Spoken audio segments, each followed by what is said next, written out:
Good afternoon to everybody. My name is Miguel Cardenales and I'm presenting my final project for the hermeneutics class and is based on Matthew chapter 5 verses 1 to 13. The title for my teaching outline is On Our Way to See God in the Kingdom of Heaven.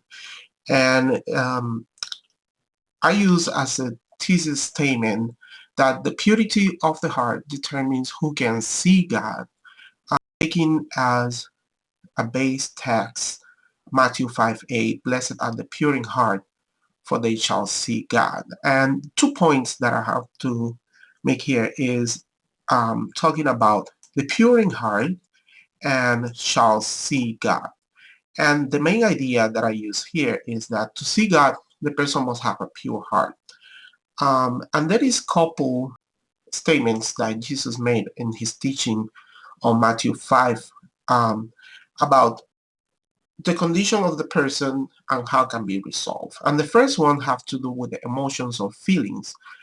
It talks about mourning, it talks about hunger and thirst. It talks about being persecuted, and it gives a solution to each one of those problems. And it's my thinking that every one of them, when the person solves these issues or these emotions are resolved in life, their heart become more pure. They're more willing to follow God.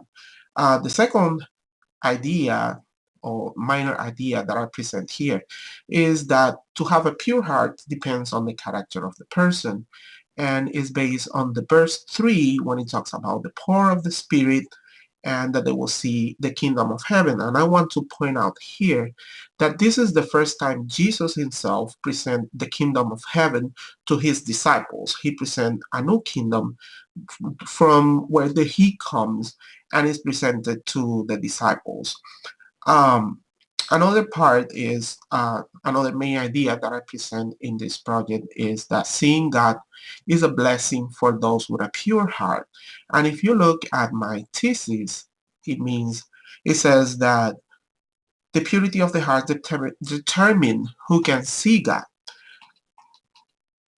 On my second main idea, I present that seeing God is a blessing for the ones with a pure heart.